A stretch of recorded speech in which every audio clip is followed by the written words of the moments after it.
उद्या 15 जून अधिक महिन्यातला शेवटचा दिवस, त्याचबरोबर उद्या सोमवती अमावस्या आहे. त्यामुळेच या दिवसाला खूप सारं महत्त्व आहे. तसंच ही अमावस्यानंतर परत 3 वर्षांनीच येणार आहे. तर अधिक महिन्यातला शेवटचा दिवस व सोमवती अमावस्या या निमित्तावरती आपण कोणते उपाय करायचे आहेत किंवा सेवा म्हणू शकता, आपल्या घरातील अडीअडचणी दूर होण्यासाठी, घरात सुख शांती नांदण्यासाठी आणि भगवान श्री हरिविष्णूंची कृपा आपल्यावरती राहण्यासाठी काही उपाय आपण या व्हिडिओमध्ये पाहणार आहोत. तर व्हिडिओ शेवटपर्यंत नक्की पहा. तर नमस्कार सर्वांना, श्री स्वामी समर्थ. स्वागत आहे तुमचं सर्वांचं आपल्या चॅनलमध्ये. तर बघा, सोमवती अमावस्या आहे, त्यामुळे या दिवशी आपल्याला भगवान शिवशंकरांची सेवा पण करायची आहे आणि उपायही करायचा आहे. आता सोमवती अमावस्या आहे. खरं तर अमावस्या ही 14 तारखेला सुरू होत आहे 12:20 व ती 15 तारखेला सकाळी 8:30 वाजेपर्यंत समाप्त होत आहे. पण आपल्याकडे सूर्योदयाने पाहिलेली अमावस्या पकडली जाते, त्यामुळे अमावस्या ही सोमवारची असणार आहे. जरी ती सकाळी समाप्त होत असली तर सोमवारचा दिवसच अमावस्या पकडली जाणार आहे. आणि अमावस्येच्या दिवशी आपल्याला लवकर उठून स्वतःचं आवरून उंबऱ्याला हळदीचं लेपन करायचं आहे. उंबऱ्याची पूजा करून घ्यायची आहे. बघा, जिथं उंबरा, घराचा दरवाजा जिथं प्रसन्न असेल त्या घराकडे माता लक्ष्मी आकर्षित होत असते. आणि सोमवार असल्यामुळे तुम्ही भगवान शिवशंकराच्या मंदिरात जाऊन हा उपाय करू शकता.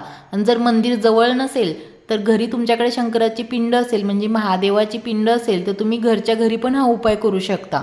सर्वात प्रथम आपल्याला 1 लोटा जल अर्पण करायचं आहे भगवान शिवशंकराच्या पिंडीवरती. तर त्यानंतर आपल्याला भगवान शंकराच्या पिंडीवरती कच्चं दूध अर्पण करायचं आहे.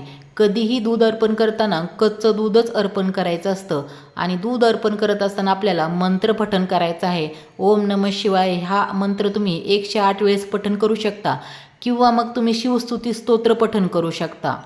भगवान शिवशंकराच्या पिंडीवरती जेव्हा आपण जल अर्पण करतो, भगवान शिवशंकरांची सेवा करतो, तेव्हा आपले पितृ पण आपल्यावरती प्रसन्न होत असतात. आणि अमावस्येच्या दिवशी आपण आपल्या पितरांची सेवा करतच असतो. आणि उद्या पण आपल्याला सर्वात प्रथम देवपूजा करण्या अगोदर पितरांची सेवा करायची आहे आणि मग देवपूजा करायची आहे. आणि अधिक महिन्यातला शेवटचा दिवस आहे आणि अधिक महिना हा भगवान पुरुषोत्तमांना समर्पित असल्यामुळे आपल्याला उद्या पिंपळाच्या झाडाखाली एक दिवा लावायचा आहे. आपल्याला माहिती आहे की पिंपळ वृक्षाच्या खाली भगवान श्री हरिविष्णूंचा वास असतो, त्यामुळे आपल्याला उद्या भगवान श्री हरिविष्णूंसाठी एक दिवा लावायचा आहे. आणि आपल्या पितरांसाठी पण आपल्याला एक दिवा पिंपळ वृक्षाच्या खाली लावायचा आहे. बघा, कधी कधी आपली कोणतीही साधी साधी कामं पण होत नाहीत, काही ना काही अडचणी येत राहतात. तर अशा वेळेस आपल्याला पितृदोष पण असू शकतो, त्यामुळे पण सतत अडचणी येत राहतात. आणि असा छोटासा जरी उपाय केला तर आपल्या पितरांचा प्रवास सुखकर होऊन आपल्याला पितृदोषाचा त्रास कमी होतो. तर हा उपाय तुम्हाला उद्या संध्याकाळी करायचा आहे. आणि आपल्याला उद्या अधिक महिन्यातला शेवटचा दिवस असल्यामुळे भगवान श्री हरिविष्णूंची सेवा करायची आहे, सोबतच माता लक्ष्मीची पण सेवा करायची आहे. मग तुम्ही श्री सूक्ताचं पठण करू शकता, पुरुष सूक्ताचं पठण करायचं आहे, व्यंकटेश स्तोत्राची सेवा करायची आहे, कुंकुमार्चन सेवा करू शकता, लक्ष्मी गायत्री मंत्र, विष्णू गायत्री मंत्र याचं पण पठण करू शकता. त्याबरोबर उद्या तुळशीला आपल्याला तुपाचा दिवा लावायचा आहे. आणि शक्य असेल तर तुळशीला प्रदक्षिणा घालायच्या आहेत. जर तुम्हाला किती शक्य असतील तेवढ्या घाला, 11 घाला, 7 घाला, जास्त शक्य असतील तर जास्त प्रदक्षिणा घाला. आणि अधिक महिन्यातला उद्या शेवटचा दिवस आहे आणि आपल्याला माहीतच आहे की अधिक महिन्यामध्ये दानधर्म करण्यास किती महत्त्व आहे.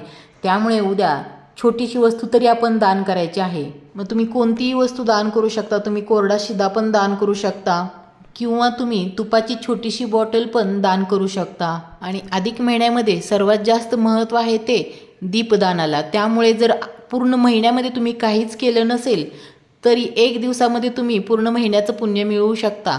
ते म्हणजे दीपदान करून. आपल्याला अधिक महिन्याच्या शेवटच्या दिवशी दीपदान करायचं आहे.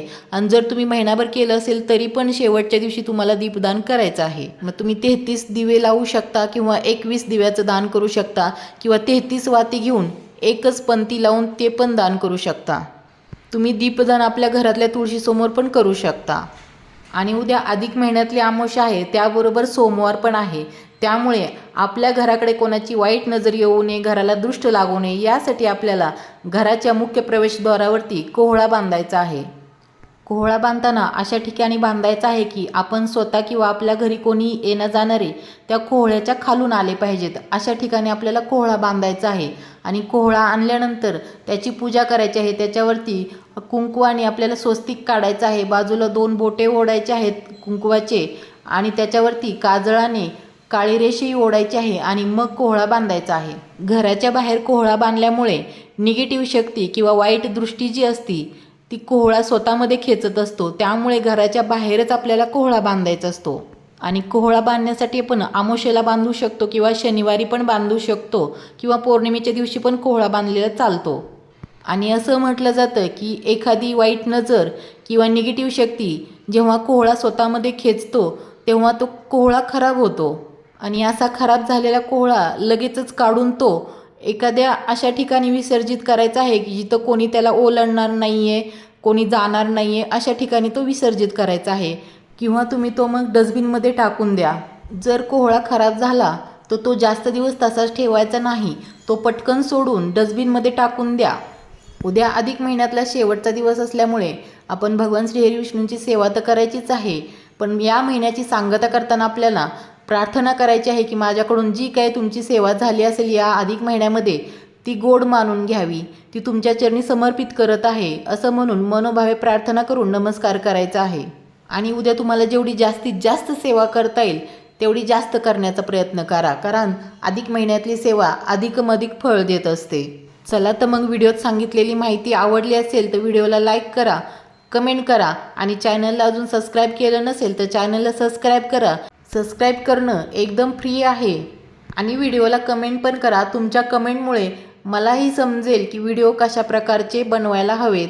तोपर्यंत सर्वांना धन्यवाद.